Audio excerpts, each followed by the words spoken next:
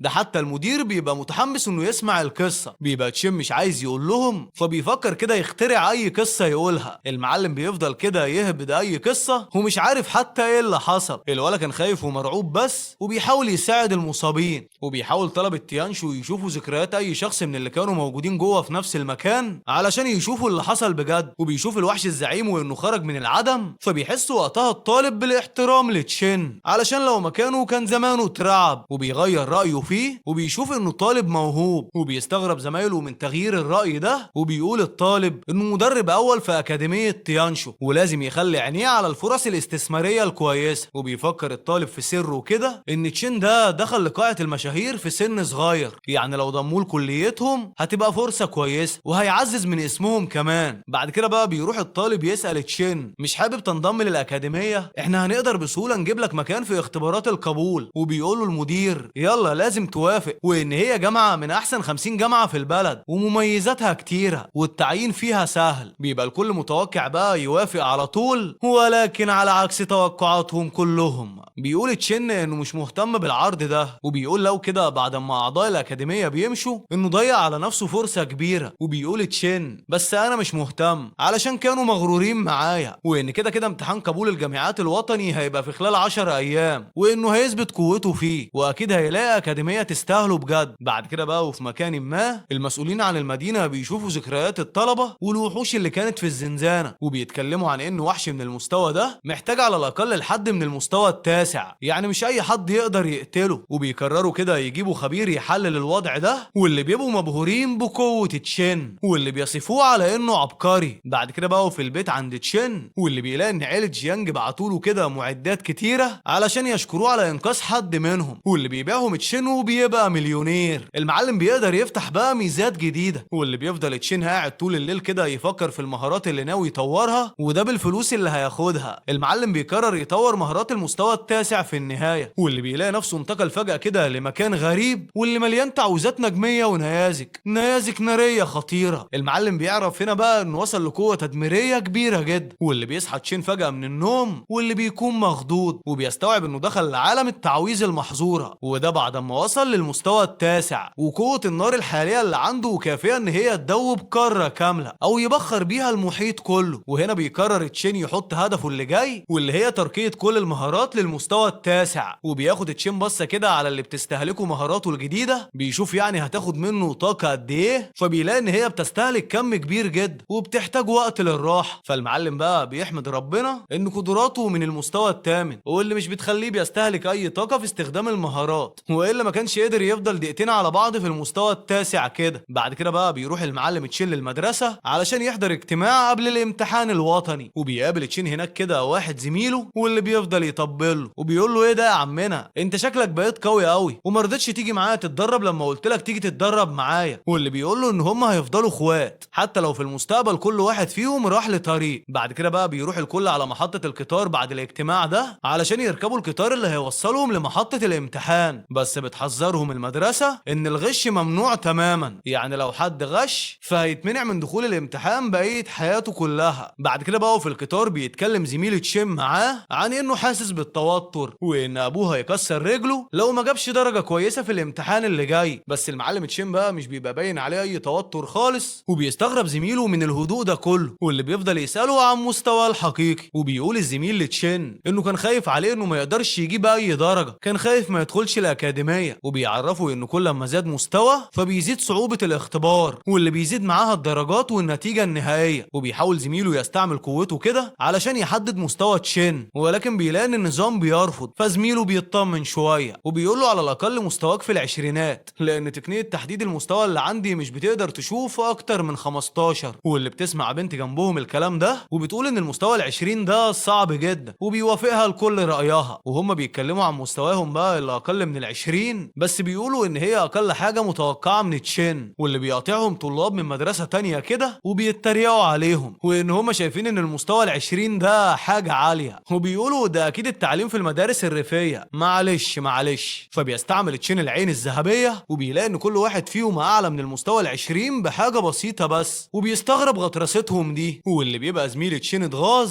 وعايز يرد عليهم، ولكن تشين بيحذره وان القطار كله مراقب ويعدي الموضوع احسن له، واللي في باله كده بيفكر انه هيوريهم قوته بعدين وقت الاختبار لما يدوس عليهم. بعد كده بقى بيوصل الطلبة لمكان تحديد المستويات واللي قبل الاختبار، وده علشان يبقى كل واحد عارف مستواه والمحاكي اللي هيخشه بالظبط ويناسب مستواه، واللي بيفضل نفس الطلبة المغرورين اللي كانوا في القطار يتريقوا كده على مستوى زميل تشين، فبيقرر زميل تشين يوقف غرورهم ده شوية وبيروح يشوف كده مستواه قدامهم، وبيقول له النظام انه مستوى الكابوس ده المستوى المناسب ليه، وده يعتبر اعلى مستوى ممكن طالب يوصل له. فبيتصدم طلاب المدرسة المغرورين واللي كانوا فاكرينه من المستوى العشرين مش اكتر من كده، وبيتكسف واحد منهم انه كان بيتريق على تشين وان هو اعلى منه بكتير. بعد كده بقى بتيجي موظفة تاخد الطلبة كده من المستوى الذهبي زي تشين، واللي طبعا بيتريق عليه الطلبة واللي بيبقوا شايفينه انه عيل ريفي، واللي اكيد وصل بصعوبة لمستوى فوق العشرين ده. وهنا بتطلب الموظفة من تشين يحط ايده كده على البلورة واللي موجودة في نص المكان، واللي اول لما بيلمسها تشين بتقول البلورة انه مستواه ال 42، وبيتصدم العيال اللي كانوا بيتريقوا عليه، وخصوصا ان هم اهدروا موارد كتيرة علشان يوصلوا لمستويات زي ال 29 بالعافية. وبيحاول تشين يدخل الاختبار ده ولكن النظام بيفشل يدخله في مستوى الكابوس، فبتقول له الموظفة انا هروح اسأل حد من المديرين لاني اول مرة اشوف حالة زي دي، واللي بالفعل بتروح الموظفة تشرح لمديرينها الوضع وان النظام ما دخلش حد مستوى اكبر من 30 قبل كده وعلشان كده في عطل كبير. فبيقول لها واحد من المديرين دخليه مستوى الجحيم، بس بتتخض الموظفة علشان نسبة نجاح الجحيم ده 0 يا جماعة، بس المدير بيقول لها احنا ما عندناش اي حاجة نخسرها وكده كده مستوى الكابوس بالنسبة له مش اي حاجة. واللي بتنزل الموظفة تاني لطلبة مستوى الكابوس وبتعرفهم بالمستوى الاصعب مستوى الجحيم، وبتحذرهم انه لازم اللي يشارك يبقى معاه لقب الهاوية ويمضي ان هم مش مسؤولين عن موته او حياته، وكمان هتدخل خريطة خاصة ملوثة بالهاوية. واللي بيظهر كام طالب متهور كده غير تشين واللي بيوافقوا ان هم يدخلوا المستوى الجحيم ده، لا ده وهم كمان متحمسين، وده علشان الجامعات الكبيرة كلها هتبقى عايزاهم. واللي بيبقى فيه طالب كان متوقع كده انه هيغيظ تشين علشان معاه لقب الهاوية ويقدر يدخل، بس بيعرفوا تشين ان معاه اللقب برضه، فوقتها الطالب ده بيتغاظ جدا، والمديرين في الوقت ده بيكونوا قاعدين كده بيراقبوا الوضع واللي بيتساءلوا هو تشين ده يبقى مين بالظبط وازاي بيملك كل القوة دي. وبيطلب المدير تشي من المساعد بتاعه يشوف الطريقة اللي خد بيها تشين لقب الهاوية. بعد كده بقى بيجيب له المساعد تاريخ تشين وبيلاقي انه اخد اللقب ده من زنزانة الفجر، وبيفتكر تشي الفيديو اللي شافه وقت ما الزنزانة اتقفلت بشكل نهائي، بس وقتها ما كانش واضح وش الطالب اللي قفلها، وبيقول مستحيل يبقى تشين وان الوحش اللي في الزنزانة دي محتاج على الاقل شخص من المستوى الثامن. بعد كده بقى بيقول تشي لبقية المديرين على الفيديو ده وبيحلل انه بس النظام سجل المكافأة بتاعت الزنزانة باسمه واللقب نفس الكلام علشان هو المشارك الوحيد اللي فضل صاحي وما اغماش عليه، واللي بيبقى رافض يصدق ان هو اللي قتل الوحوش دي بجد. وعند المعلم تشين بنشوف انه داخل كده لمحاكي الامتحان قبل الامتحان بدقائق، وده علشان يسمع قوانينه، وبيعرفنا النظام ان الامتحان ده مكون من 5 جولات، واللي هيقدر يخلص اول 4 جولات هيقدر يروح للخمسة واللي تعتبر الاعلى. لا ده كمان كل اختبار بيتعمل على نسخة منفصلة واللي بتمنع اي معدات خارجية وبتعتبر غش. بعد كده بقى بيبدأ الامتحان وبيعرفوا النظام ان كل ما قال له وقت قتل الوحوش النقاط هتزيد، وبيبدأ كل واحد من المرشحين كده يدخلوا الوحش بتاعه واللي بيبقى كلهم نفس الوحش ولكن في أوضة مختلفة، وكمان كل واحد من المديرين ابنه موجود في الاختبار واللي بيبقى مبسوط وهو شايف تطوره. هنا بقى بيسأل المدير تشي المساعد عن المركز الاول، واللي بيبقى المركز الاول ده جاي من الأوضة بتاعة تشين وكمان خلص الجولة الاولى خلاص، وبقية المرشحين بيبقوا بيحاولوا كده يخلصوا على الوحش ومش مصدقين ان حد قدر بكل سهولة كده يخلص عليه، واللي بيحسوا ان هم محتاجين يعملوا مجهود اكبر من كده، واللي بيحصل تشتت للطلاب كده بسبب تشين، بس في النهاية بيخلصوا، واللي بيقول لهم النظام يلا ارتاحوا 5 دقايق قبل ما تدخلوا على المستوى اللي بعد كده، وبيطلب واحد من المديرين يشوف الإعادة بتاعة القتال بتاعة تشين والوحش، وبيشوف المدير الفيديو وبيتصدم لما بيلاقي ان تشين قدر يفجر الوحش في ثانية واحدة، فبيطلب المديرين إعادة تانية للفيديو، وده علشان مصدومين من اللي هم شايفينه ده، وبيعمل المساعد كده إعادة وبيركزوا أكتر، وبيلاقوا إنه استعمل كرات اللهب ورماها على الوحش، ولكن بيبقوا مستغربين إنه قدر يرمي كم الكور دي في وقت قليل، وبيقول تشي إنه علشان يرمي كم الكور النارية في وقت قليل كده هيحتاج لكم كبير جدا من المانا وكمان مستوى عالي، وبيستنى المديرين يشوفوا اللي هيعملوا تشين في الجولة التانية، واللي بتبقى معتمدة على عدد وحوش أكبر من كده، أكبر من وحوش المستنقعات، واللي مش بس أعدادهم كبيرة، لا دول كمان مش بيموتوا بسهولة، ونقاط الصحة اللي عندهم عالية جدا، واللي بيبقى المدير متأكد بقى إن ابنه هو اللي هيكسب، وبيقول إن تشين ده محتاج على الأقل يبقى في المستوى الرابع علشان يقدر يخلص الجولة اللي جاية، وأكيد ما وصلش ليها في الدور ال 42، وبياخد تشي باله من تفكير المدير ده، واللي بيختار كل واحد من المديرين كده مترشح، واللي بيبقى مراهن عليه إنه يكسب. المعلمين بيبقوا متحمسين جدا هيشوفوا مين هيكسب بجد، وبيلاحظوا إن تشين لسه قاعد كده مرتاح والجولة قربت تبدأ، وبيستغربوا الثقة اللي عنده والهدوء اللي هو فيه، وهنا بقى كده بيبدأ العد التنازلي للجولة التانية، واللي بتبدأ أخيرا وبيظهر معاها أعداد كبيرة من وحوش المستنقعات، واللي بيستعمل تشين هجوم ناري كده تأثيره واسع، وحرفيا بيخلص عليهم كلهم كده في ثواني معدودة، وبيبقى المركز الأول في الجولة التانية كمان، ودوت في زمن ثانية ونص. ولكن يا ترى ايه اللي هيحصل في الجولات اللي جايه؟ يا ترى ايه اللي مستني بطلنا بعد كده؟ عايز اقولك بقى ان الاحداث بتزداد حماس، فعايزك بقى تحط لايك كده للفيديو، وتتاكد انك مشترك في القناه وتفعل زرار الاشعارات علشان يوصلك اشعار بالقسم الجديد اللي هينزل بكره ان شاء الله. والاهم طبعا اذكر الله وصلي على النبي.